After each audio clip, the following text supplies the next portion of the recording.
एक बार 3 लोगों को 10-10 साल की सजा सुनाई जाती है। सजा काफी लंबी थी, इसीलिए उन तीनों को बोला जाता है कि वह अपना टाइम पास करने के लिए कोई भी एक चीज अपने साथ जेल में लेके जा सकते हैं।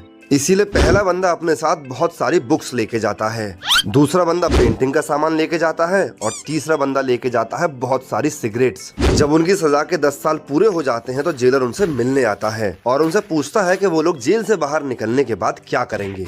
इस पर पहला बंदा बोलता है, सर मैंने जेल में 10 साल तक बहुत सारी किताबें पढ़ी हैं, अब मैं बाहर जाकर अपनी डिग्री लूंगा और टीचर बनूंगा। दूसरा बंदा बोलता है, सर मैंने 10 साल तक पेंटिंग की इतनी प्रैक्टिस कर ली है कि मैं तो अब पेंटर ही बनूंगा बाहर जाके। इसके बाद जब जेलर तीसरे बंदे के पास जाता है तो देखता है कि उसकी सारी सिगरेट्स ऐसे के ऐसे ही रखी हुई हैं। यह देखकर जेलर उससे बोलता है कि भाई जब पीनी ही नहीं थी तो मंगाई क्यों थी? सर मंगाई तो पीने के लिए ही थी, पर ये भूल गया था कि इनको जलाने के लिए लाइटर भी चाहिए। एक बार स्कूल में मैडम पढ़ा रही तो बच्चों से सवाल पूछा, बताओ ताजमहल कहाँ पर स्थित है? तो सारे बच्चे बोले मैडम आगरा में। तो मैडम बोली गलत जवाब, ताजमहल गाजियाबाद में। सुनते ही बच्चे कंफ्यूज हो गए और एक दूसरे की तरफ देखने लगे। फिर उन्होंने यही बात घर पे बताई तो सारे बच्चों के माँ बाप इकट्ठा होकर अगले दिन हेडमास्टर के ऑफिस पहुंचे और बोले आपकी मैडम बच्चों को गलत पढ़ा रही है, ताजमहल गाजियाबाद में बता रही है। फिर हेडमास्टर बोला, पहले तो सारे अपने अपने बच्चों की फीस जमा कराओ और दूसरा आप 6 महीने से बुलाए से भी नहीं आ रहे हो और जब तक फीस जमा नहीं होगी तब तक ताजमहल तो गाजियाबाद में ही रहेगा। कल मैं घर लेट पहुंचा तो पापा ने पूछा कहाँ था तू? मैंने बोला दोस्त के घर था। तो पापा ने मेरे ही सामने मेरे 10 दोस्तों को कॉल कर दी। उनमें से 4 दोस्तों ने कहा हाँ अंकल वो यहीं था। 3 दोस्तों ने कहा कि हाँ अंकल वो अभी अभी गया है।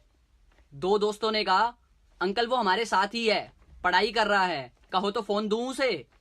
और एक दोस्त ने तो सारी हदें ही पार कर दी, मेरी ही आवाज में बोला हाँ पापा बताओ क्या हुआ? कमीने दोस्त। दोस्तों एक बार बादलों की हड़ताल हो गई। बादलों ने कहा अब अगले 10 साल तक पानी नहीं बरसाएंगे। यह बात जब किसानों ने सुनी तो वह बहुत परेशान हो गए कि अब फसल कैसे होंगे जब बारिश ही नहीं होगी। किसानों ने भी अपने हल वगैरह पैक करके रख दिए, लेकिन एक किसान जिसे बाकी किसान पागल समझते थे वह अपने नियम अनुसार हल चला रहा था। एक दिन कुछ बादल थोड़े नीचे से गुजरे और उस किसान से बोले, क्यों भाई पानी तो हम बरसाएंगे नहीं, फिर क्यों हल चला रहे हो? किसान बोला कोई बात नहीं, जब बरसेगा तब बरसेगा, लेकिन मैं हल इसलिए चला रहा हूँ कि मैं 10 साल में कहीं हल चलाना ना भूल जाऊँ। दोस्तों अब बादल भी घबरा गए कि यार कहीं हम भी बरसना ना भूल जाएं, तो वे तुरंत बरसने लगे और उस किसान की मेहनत जीत गई। जिन्होंने सब पैक करके रख दिए थे वे हाथ मलते ही रह गए। दोस्तों वीडियो अच्छा लगा हो तो लाइक कर लें।